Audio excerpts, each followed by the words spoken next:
साधन पाद सूत्र संख्या 15। परिणाम ताप संस्कार दुःखैर गुणवृत्ति विरोधाच्च दुःखम एव सर्वम विवेकिनः। संसार में जितने भी वस्तुएं हैं उसमें 4 प्रकार के दुख छिपा हुआ है, ये सूत्र में कहना चाह रहे हैं। फिर भी विवेकी व्यक्ति इसका प्रयोग ठीक ठीक करता है, ज्ञान पूर्वक करता है और इस दुखों से बच पाता है। और जो अविवेकी हैं, अज्ञानी हैं, मूर्ख हैं, यही कहेंगे हम। तो हम अपना भी परीक्षण कर सकते हैं, हम कितना ज्ञानी हैं, विवेकी हैं,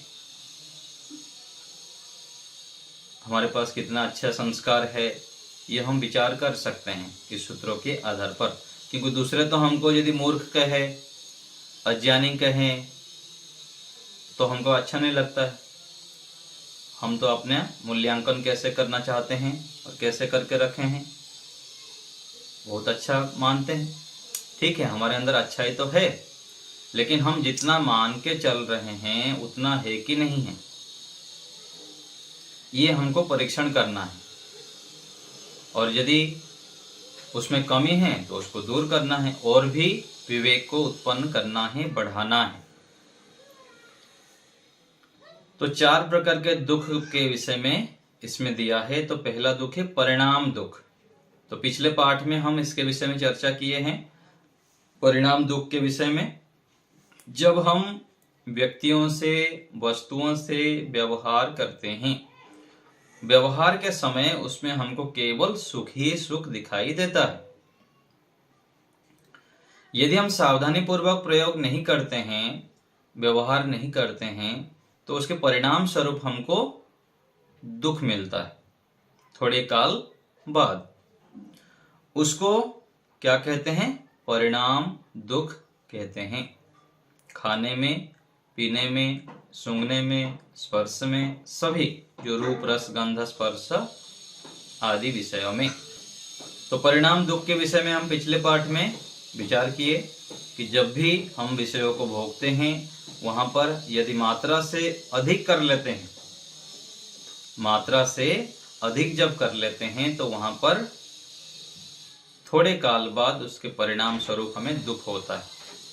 जितना हमको चाहिए भोजन, उससे थोड़ा अधिक लिए तो फिर दुख शुरू हो जाता है। और ये हमारा प्रत्यक्ष अनुभव है,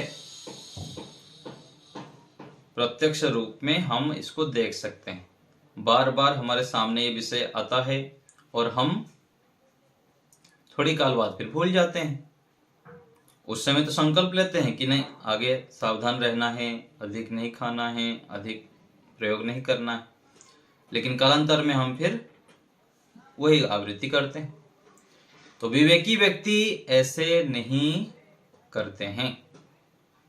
हमको यदि ज्ञानी बनना है, विवेकी बनना है, योगी बनना है,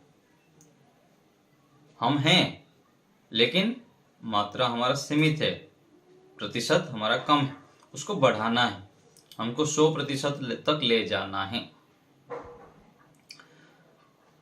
तो बुद्धिमान व्यक्ति क्या करता है? हेयम दुखम अनागतम, जो सूत्र हम पिछले प्रकरण में पढ़े थे।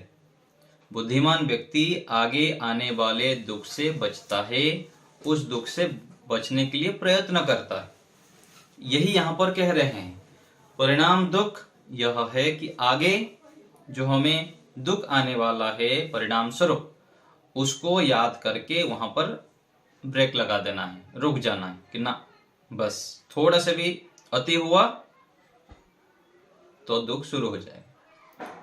अति सर्वत्र वर्जयेत। भोजन में हो, रिश्तों में हो, सभी जगह पर।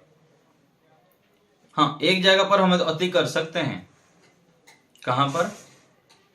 ईश्वर की उपासना में, धर्म के अनुष्ठान में, निष्काम कर्म में, जितने भी ईश्वर आज्ञा अनुकूल कार्य है उसमें जितना भी अति करें हम, नहीं, इसमें भी थोड़ा देखना पड़ेगा, उसमें विभाग बनानी पड़ेगी। मान लीजिए ईश्वर की उपासना है, उपासना जितना भी कर सकते, लेकिन उसमें भी यदि शारीरिक सामर्थ्य कम है और हम अधिक उपासनाएं बैठ गए, बैठने का हमारा घुटने का सामर्थ्य है, शरीर का सामर्थ्य आधा घंटा, हम मान लीजिए 1 घंटा बैठ गए तो 1.5 घंटा बैठ गए तो एकाएक धीरे धीरे करके बढ़ा सकते हैं।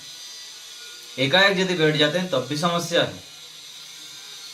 मात्रा तो ये बढ़ानी है, ईश्वर उपासना है निष्काम को, लेकिन अपना शारीरिक सामर्थ्य आदि को भी देखना होता है कि कितना हमारा सामर्थ्य है।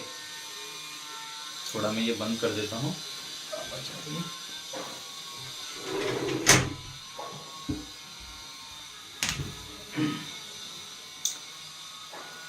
तो ये हम परिणाम दुख देख लिए थे योगार्थ प्रकाश में। आगे हम देखते हैं ताप दुख। तो परिणाम दुख हम पिछले पाठ में देखे थे, इसको फिर से आवृत्ति कर लेंगे। ताप दुख है सुख भोग में जो भी जड़ चेतन पदार्थ बाधा डालते हैं, उससे व्यक्ति को विविध दुखों का अनुभव होता है। इसे ताप दुख कहते हैं। जब हम सुखों को भोगते हैं, उसमें जड़ अथवा चेतन बाधा डालते हैं और उससे व्यक्ति को विविध दुखों का अनुभव होता है। इसे ताप दुख कहते हैं। चलो इसको देखते हैं उदाहरण। उन जड़ चेतन पदार्थों को उचित अनुचित उपायों से समाप्त करने का वह प्रयत्न करता है, उससे द्वेषज कर्मशय बनता है। सुख और उसके साधनों की प्राप्ति के लिए व्यक्ति शरीर, वाणी और मन से प्रयास करता है। दुख को हटाने के लिए प्रयास करता है वो। देखिए यहां पर जो कहा गया ना, बाधा डालते हैं, तो इसका उदाहरण हम देखते हैं। मान लीजिए हमको घर में कार लाना है खरीद के, आया नहीं अभी तक। आने से पहले ही दुख शुरू हो जाता है। कैसे? व्यक्ति सोचता है मान लीजिए मैं कार लेके आया तो मेरे मित्र यदि मांग लिया, तो फिर मांग के ले लिया, फिर वो तेल डालेगा कि नहीं डालेगा। और मान लीजिए मांग के भी ले लिया, फिर कहीं पर ठोकर लगा दिया तो ठीक से चलाया नहीं चलाया। ये क्या हो रहा है? ये ताप दुख के कारण हो रहा है। अभी आया ही नहीं और पहले से ही मन में चलने लग गया, और फिर आने के बाद भी शुरू हो जाता है। घर में गाड़ी रखा है गैरेज में, घर के बाहर, फिर वहां भी फिर शुरू हो जाता है। मन में हर समय चलता रहता है, कोई मांग ना ले, मांग लिया तो फिर कैसे होगा, कहीं ठोकरे तो नहीं लगा देगा, तेल डालेगा कि नहीं डालेगा। अभी मान लीजिए दूसरे का छोड़ दिए, वहां रखा है गाड़ी तो 10 बार जाके देखेगा वहां कोई दिक्कत तो नहीं होगा, कोई ले तो नहीं गया, कोई खराश तो नहीं आ गया।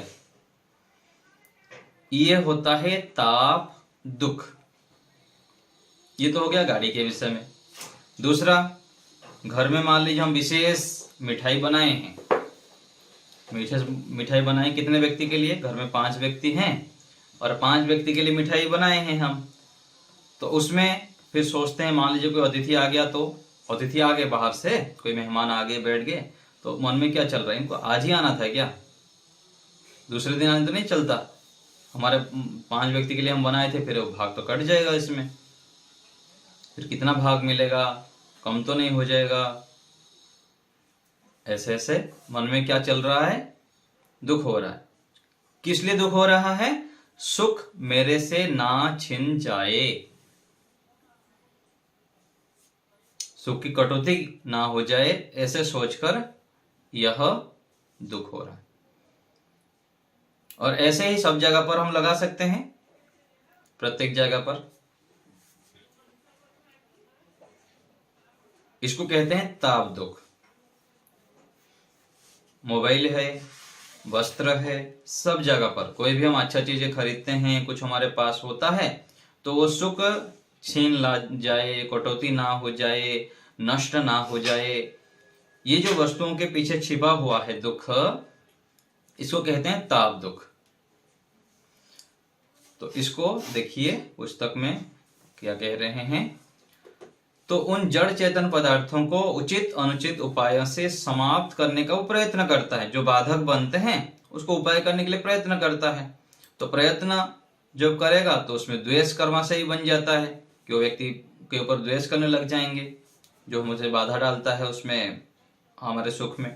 और सुख और उसके साधनों की प्राप्ति के लिए व्यक्ति शरीर, वाणी और मन से प्रयास करता है उस द्वेष को हटाने के लिए, और जो बाधक हैं उनको हटाने के लिए प्रयास करता है। इस कार्य की सिद्धि में जो उसको सहायक देते हैं उनको वह सहयोग देता है, और जो बाधा डालते हैं उनकी हानि करता है।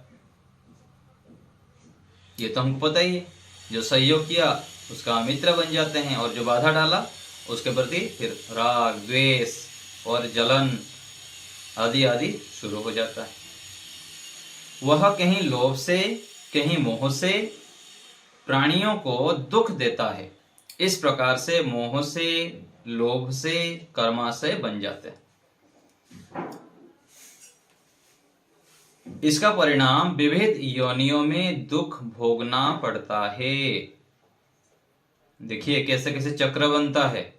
हम इन चक्रव्यूह में पढ़ते ही जा रहे हैं, पढ़ते ही जा रहे हैं, घुसते ही जा रहे हैं। जैसे हमारे महाभारत में क्या हुआ, अभिमन्यु चले गए थे ना चक्रव्यूह के अंदर, और चक्रव्यूह से निकलना कैसे पता ही नहीं है। और लगातार हम ऐसे चक्रव्यूह में संसार में प्रवेश करते ही जा रहे हैं, शरीर से, वाणी से, मन से, अलग अलग प्रकार से हम इन चक्रव्यूह में फंसते जा रहे हैं। और जो सावधान रहता है, सतर्क रहता है, जागरूक रहता है, जैसे भारत पाकिस्तान के बॉर्डर में जागरूक होकर बैठे रहते हैं ना फौज हमारे, ऐसे ही साधक व्यक्ति को, विवेकी व्यक्ति को, ज्ञानी व्यक्ति को सावधान रहना होता है। कहाँ पर परिणाम दुख आ सकता है, कहाँ पर ताप दुख आएगा, और कहाँ पर फिर आगे आएगा दुख, संस्कार और गुणवृत्ति विरोध दुख। तो ऐसे हमें विचार करना है कि ताप दुख से कैसे बचें, और उसके कारण फिर हमें राग द्वेष आदि ना हो। विकास जी गेट बंद कर दीजिए।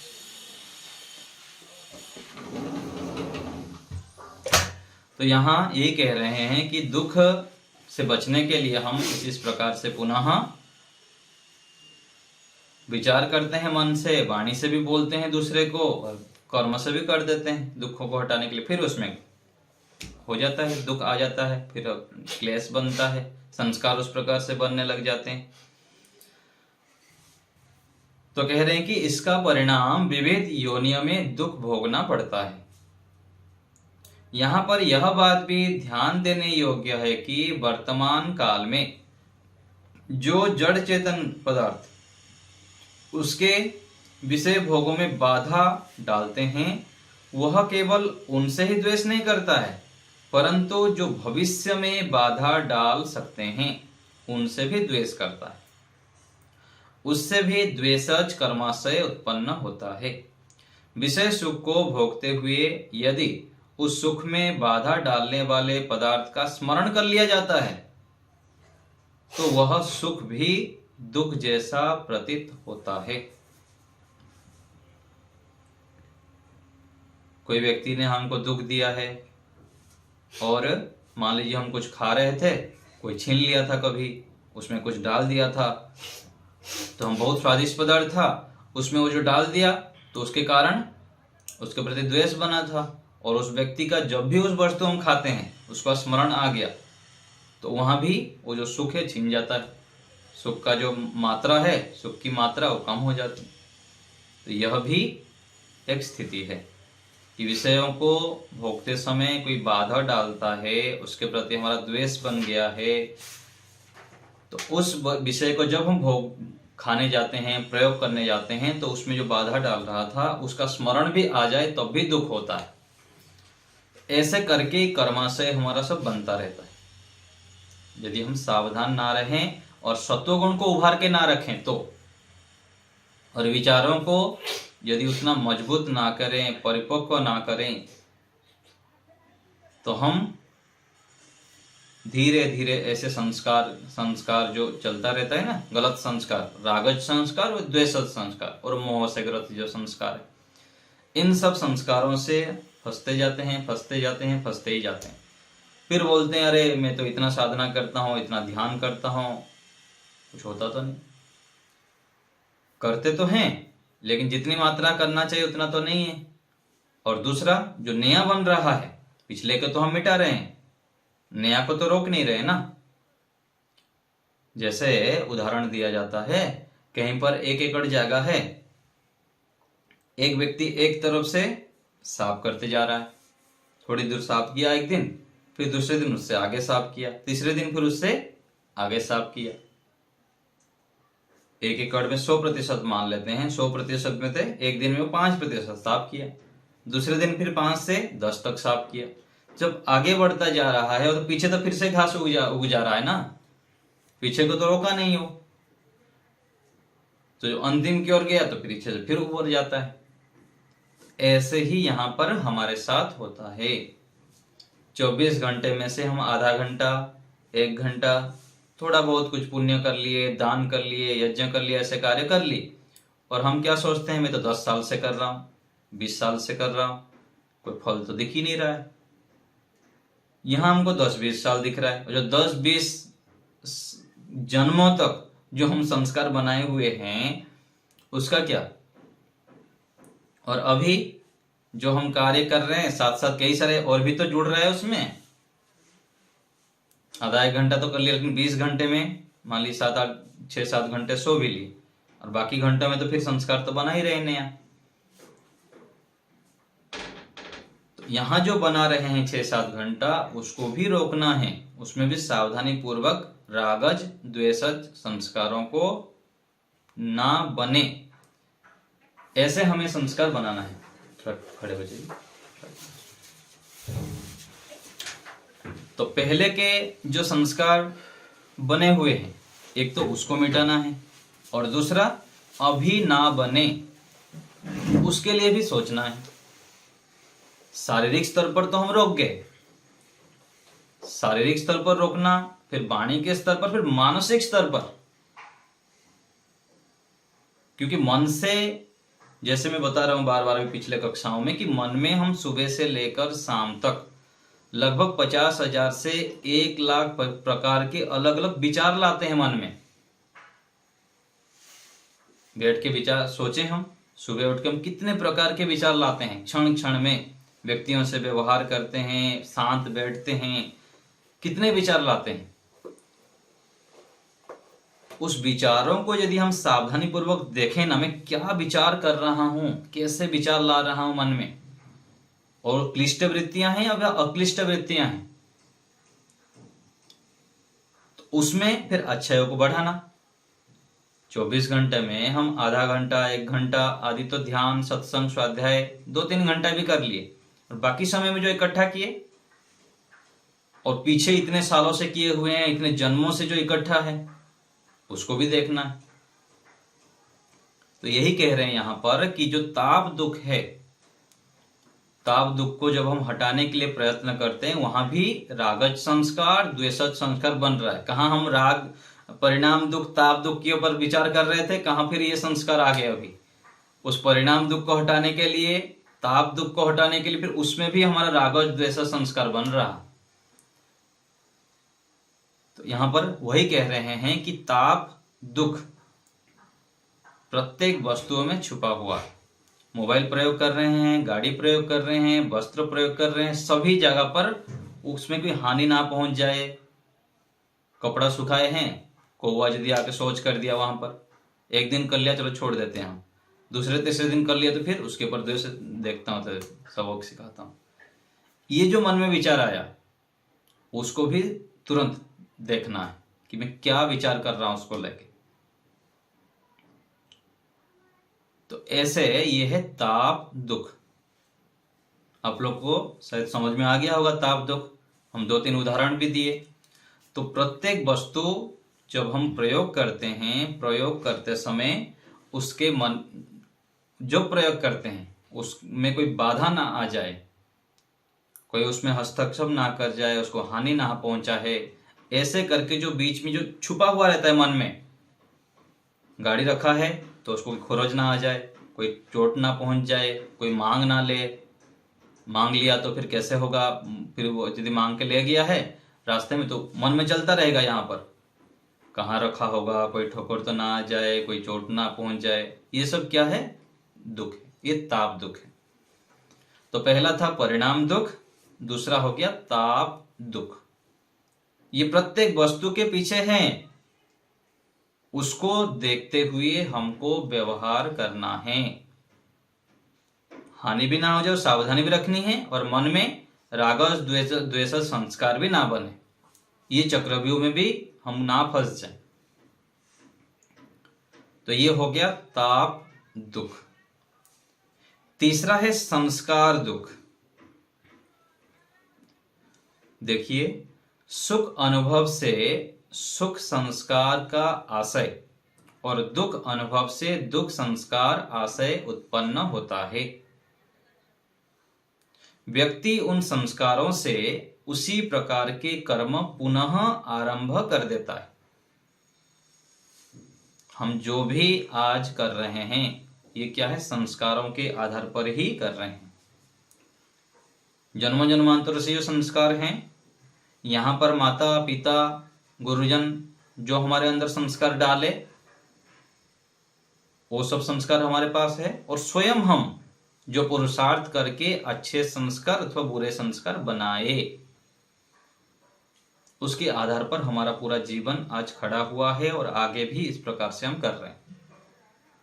जैसे कोई बैठा हुआ है यहाँ पर, ऐसे पेन पकड़ के हिलाता रहता है, यदि माताजी उसको मना नहीं किए हैं, उसको रोके नहीं, कभी सावधान करके उस गलत संस्कार को हटाए नहीं, तो वो संस्कार बना रहा।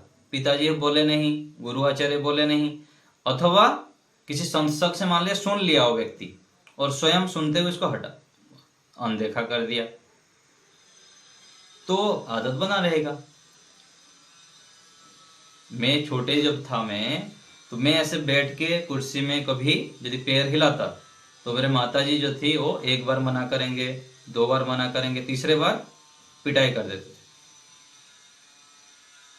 कितने साल पहले? कम से कम 20 साल पहले, मान लीजिए 20-25 साल पहले। आज भी मैं कुर्सी में बैठता हूँ, पैर हिलाऊंगा अथवा ऐसे कुछ हिलाने की क्रिया करूंगा तो मेरी माताजी के ध्यान आ जाती, कभी पिटाई ना लगी, मतलब उसमें जो ये था। इसलिए कहते ना, माताजी सबसे बड़े गुरु हैं, गर्भ से लेकर जब बड़े होते हैं तब तक।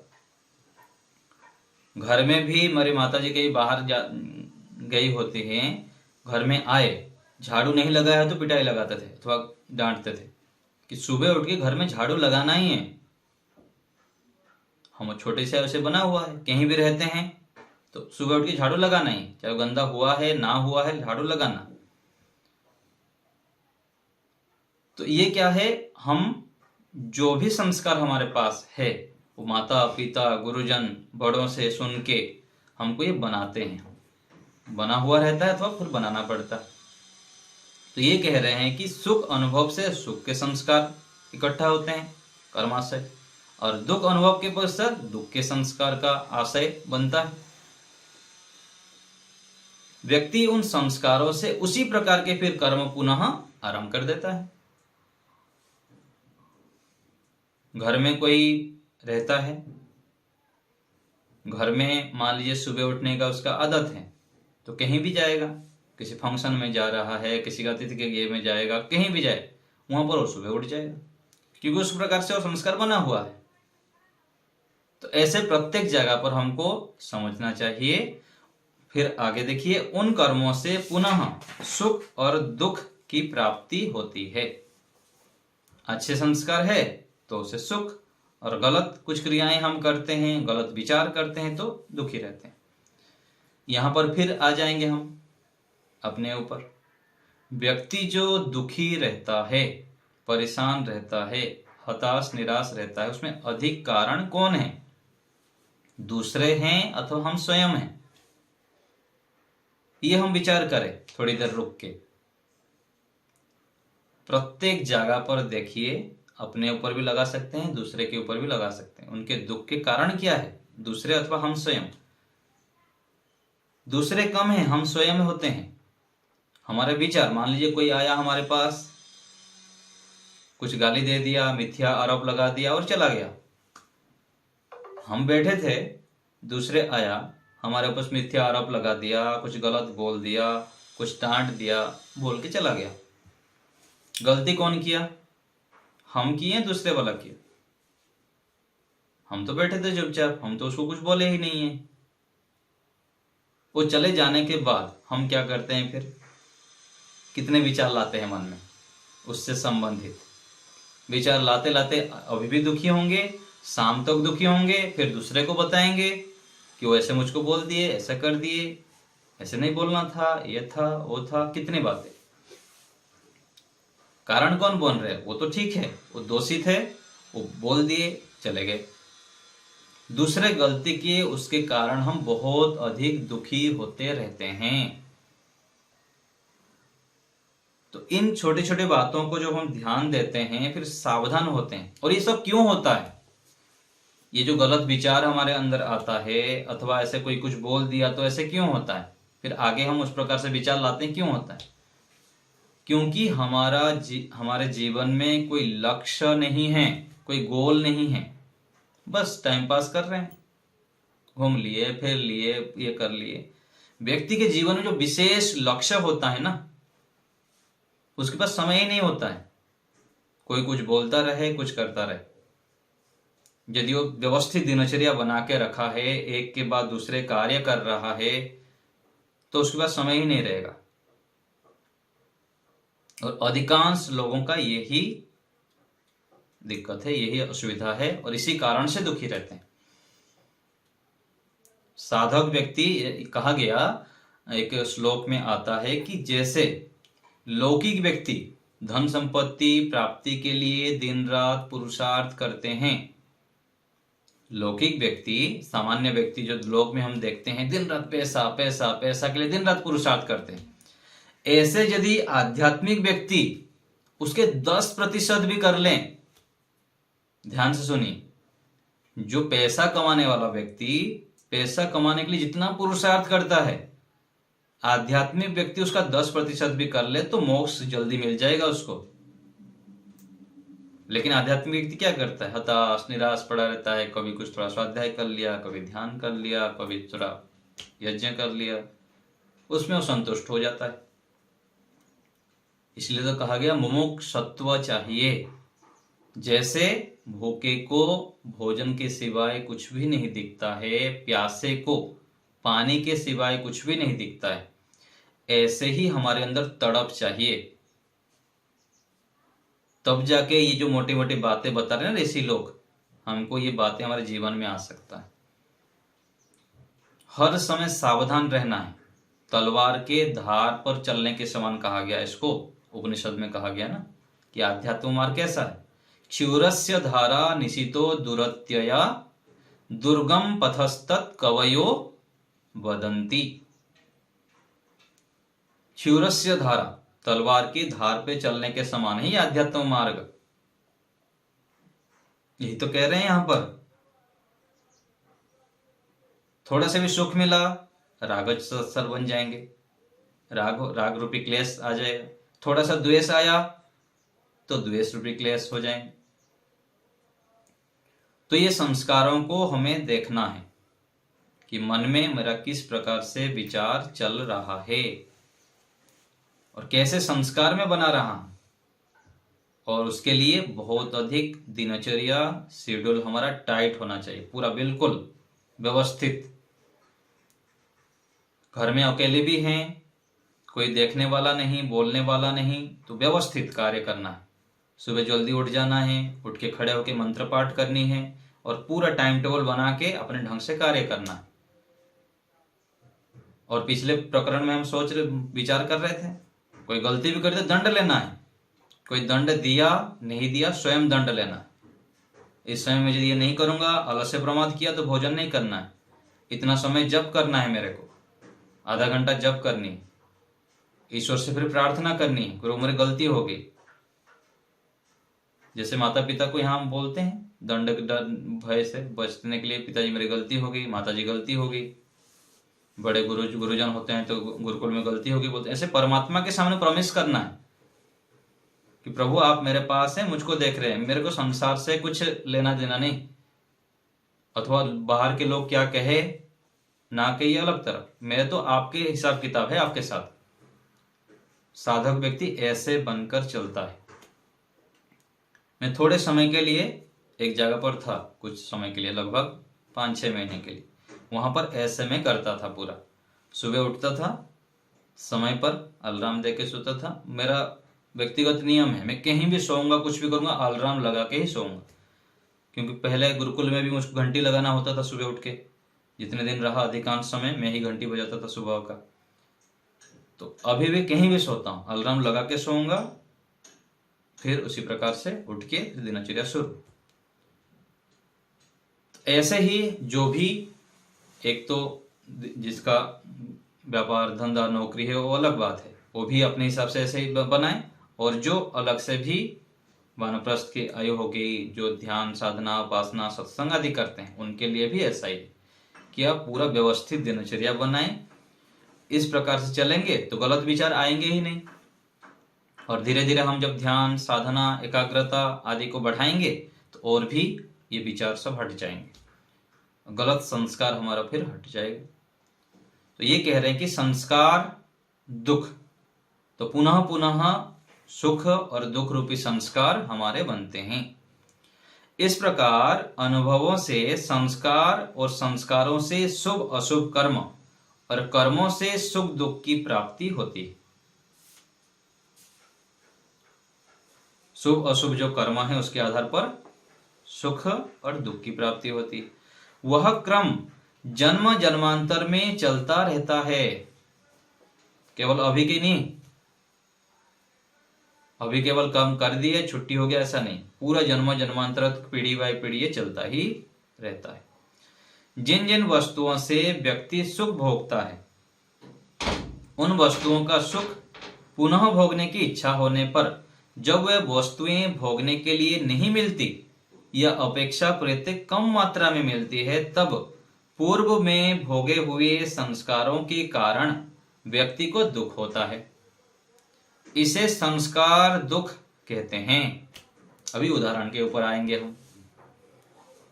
मान लीजिए घर में माताजी भोजन बनाती है, माताजी को हम बोले कि माताजी आपको बनानी है ये जो भी हलवा है अथवा मिठाई है बोल बनानी, तो माताजी उस दिन नहीं बनाएंगी तो दूसरे दिन बोलेंगे बना, नहीं बनाएंगे तो फिर गुस्सा करेंगे, क्रोध करेंगे और फिर गलत प्रतिक्रिया करेंगे, उनकी बात नहीं मानेंगे।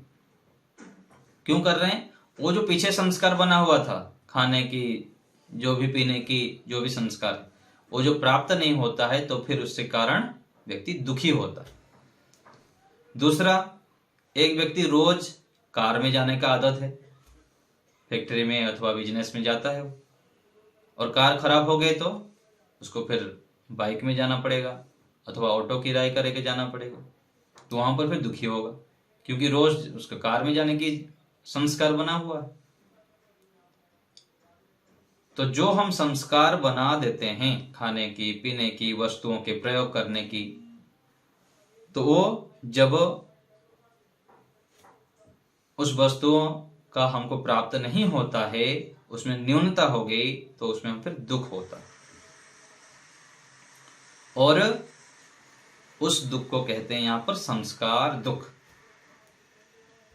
आजकल मोबाइल से प्रयोग करते हैं, माता पिता यदि मोबाइल छीन लें अथवा ना दें अथवा कम प्रयोग करने के लिए बोलने लगे तो फिर दुख होता है, माता पिता से बैर कर लेते हैं, झगड़ा करने लग जाते हैं। ये क्या होता है? संस्कार दुख के कारण। तो वस्तुओं के प्रयोग करते समय भी हमको ध्यान देना है कि उसमें हमारा संस्कार तो नहीं बन रहा है अधिक। इसलिए कहा जाता है कि राग से बचने के लिए खाने में पीने में देखने आदि में मेरा राग है कि राग बन रहा है कि नहीं बन रहा है, उसके लिए कुछ दिन तक छोड़ के देखना पड़ता है। मान लीजिए मेरा घी खाने का आदत है, तो घी खाते तो हमको देखना है कि घी नहीं मिलने पर मैं दुखी तो नहीं हो रहा हूं, घी का संस्कार तो मेरा नहीं बन रहा है। कई व्यक्ति होते हैं रात को दूध पीने का उनका आदत है, कभी दूध ना मिले तो दुखी हो जाते हैं। तो ऐसे अपना परीक्षण करना होता है, खाने में, पीने में, देखने में, प्रत्येक वस्तुओं के प्रयोग में किसी जगह पर मेरा संस्कार तो नहीं बन रहा है। मोबाइल प्रयोग करते हैं, मोबाइल कुछ दिन छोड़ के देखिए, 1 घंटा 2 घंटा, कभी कभी 1 दिन नहीं छूना है मोबाइल। विशेष काम है तो प्रयोग करें, ये अपने लिए, दूसरे के लिए, किसके लिए नहीं, दूसरे के लिए तो है ही, करते ही हम यहां पर। वही संस्कार क्या है, हमको चक्रव्यूह में डालता है, जन्म जन्मांतर तक इस चक्र से हम फिर निकल नहीं पाते। तो परिणाम दुख हो गया, परिणाम के बाद ताक दुख, ये संस्कार दुख। प्रत्येक वस्तु में दुख छुपा हुआ है। यदि हमको ये दिख रहा है तो हम विवेकी हैं, ज्ञानी हैं, योगी हैं। यदि ये दुख नहीं दिखेगा, सावधान नहीं रहेंगे, तो हम फिर इसमें फंस जाएंगे। तो वस्तुओं के प्रयोग के समय, व्यक्तियों के साथ व्यवहार करते समय हमको ये ध्यान देना है कि ये दुख से हम ग्रसित तो नहीं हो रहे हैं, संस्कार को हम नियंत्रण कर पा रहे हैं कि नहीं कर पा रहे हैं। इसी प्रकार से दुख के संस्कारों से होने वाले दुख के संबंध में भी समझ लेना चाहिए। सुख के लिए भी ये लागू होगा और दुख के लिए भी। किसी से दुखी होते हैं तो दुख रूपी संस्कार भी, किसी को अच्छे मतलब जो है ना, किसी को बैंगन खाने की इच्छा नहीं होती है, करेले खाने की इच्छा नहीं होती है, कोई आ गया सामने तो फिर व्यक्ति दुखी हो जाता है।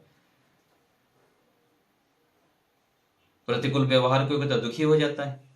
तो वो भी देखना होता है, वहां भी हमें सावधान रहना होता है। सांसारिक सुख में जो दुख मिश्रित रहता है उसका अनुभव योगी तो कर लेता है, क्योंकि योगी सावधान रहता है, ज्ञानपूर्वक विचार करता है, क्योंकि योगी का आत्मा शुद्ध होता है, अतः वह सुख में मिश्रित दुख को जान जाता है। तो पिछले पाठ में भी बताया था, योगी और भोगी हम स्वयं ही हैं। योगी कोई अलग से नहीं है कि स्वर्ग से टपकते हो, हम ही योगी हैं, हम ही भोगी। हम जब सावधान रहते हैं, ऋषियों के अनुकूल कार्य करने लगते हैं, हम ही योगी बन जाते हैं, हम ही ऋषि बनते हैं, हम ही मोक्ष के अधिकारी बनते हैं। कोई अलग से कोई कहां से आएगा नहीं। अथवा अपने को न्यून मूल्यांकन भी नहीं करना चाहिए, मैं तो नहीं कर सकता, वो तो पता नहीं किस दूसरे कोई आएंगे, होगा, मैं कुछ भी नहीं कर सकता, ऐसा नहीं। हम जब इन बातों को सुनते हैं, उसके आधार पर पुरुषार्थ करते हैं, धीरे धीरे हमारे जीवन में ही आ जाता है। एक मंत्र आता है ना, वेद मंत्र, अहमेव स्वयं इदं वदामि जुष्टम देवे भी ऋतमानुषे भी यम कामये तम तम उग्रम कृणोमि तम ब्रह्माणम तम ऋषिम तम सुमेधाम। परमात्मा स्वयं कह रहे हैं वहां पर कि मैं स्वयं आपको कह रहा हूं, अहम एव स्वयं इदं वदामि। क्या है? जो मेरी आज्ञा का पालन करता है, जो मेरे अनुसार चलता है, उसको तम उग्रम कृणोमि, शीघ्रम, जल्दी जल्दी बना देता हूं। कल्पना भी नहीं कर सकते हैं हम कितना शीघ्र हमारे जीवन में परिवर्तन आ जाता है। जैसे मैं बताता हूं ना अपने जीवन के विषय में, गुरुकुल में जब पढ़ के मैं निकला, दर्शन योग से पहले पढ़ने के बाद अपने पीछे जीवन को मैं मुड़ के देखता हूं ना, मैं सोचता हूं कि मैं नया जन्म में आ गया, ऐसा लगता है। अभी पीछे कुछ भी याद नहीं आता, ना घर, ना परिवार, ना साथी मित्र, कुछ भी नहीं। तो ऐसे हो जाता है जब हम लगातार एक सकारात्मकता, अच्छे सत्संग में रहते हैं, अच्छे विचारों से युक्त होकर चलते हैं, तो पीछे का पूरा कट जाता है और हम शीघ्रता से, जैसे फ्लाइट में बैठने से हम शीघ्र पहुंच जाते हैं। ऐसा है ये ईश्वर आज्ञा का पालन करना, ईश्वर प्रणिधान करना। शीघ्र समाधि की प्राप्ति हो जाएगी और पूरा हमारा दोष, क्लेश आदि नष्ट हो जाते हैं। यम नियम के पालन करने पर, निस्वार्थ भाव से कर्म करने पर, वेदों की आज्ञा का पालन करने से, उनके अनुसार चलने से हम शीघ्रता से इन सब बातों को समझ लेते हैं और प्राप्त भी कर लेते हैं। तो योगी व्यक्ति प्रत्येक वस्तुओं में दुख का अनुभव करता है और जान लेता है, परंतु सांसारिक व्यक्ति नहीं जान पाता है, क्योंकि मलिनता से युक्त है, अशुद्धता से युक्त है और अस्थिरता से युक्त है। दो चीज चाहिए, एक स्थिरता और दूसरा शुद्धता। जितना जितना हमारे अंदर स्थिरता आता जाएगा, हम शांत होते जाएंगे, चंचलता से रहित होते जाएंगे और शुद्ध होते जाएंगे, उतना हमको ये सब संसार में दुख दिखाई देने लग जाता है और परमात्मा में ही सुख दिखाई देता है। अतः वह सुख में मिश्रित दुख को जान जाता है, परंतु सांसारिक व्यक्ति नहीं जान पाता, क्योंकि उसका आत्मा अज्ञान, अधर्म, कुसंस्कारों से अशुद्ध हो जाता है। जो सांसारिक व्यक्ति है, सांसारिक व्यक्ति मैं और मेरा रूप में रहने वाले स्वसामी संबंध से युक्त हो जाता है। इससे अहंकार उत्पन्न होता है और अहंकार से उसकी पाप कर्मों में प्रवृत्ति होती है। उसका परिणाम यह है कि वह स्वयं दुखी रहता है और अन्यों को भी दुखी देता रहता है। संस्कारों के गलत संस्कार से युक्त रहता है, स्वयं भी दुखी रहेगा, दूसरे को भी दुखी करेगा। आज यही तो चल रहा है पूरे संसार में। इस प्रकार से योगी आध्यात्मिक, आदि भौतिक, आदि दैविक दुखों से संतप्त प्राणी समुदाय को और स्वयं को देखकर तत्व ज्ञान की प्राप्ति करता है। तो ये हो गया संस्कार दुख। तो समय हो गया है आज, आप लोग का कुछ शंकाएं भी ले लेते हैं, फिर आगे दूसरा जो बचा हुआ है उसको देखेंगे। अभी आप लोग को कुछ पूछना हो तो बताइए।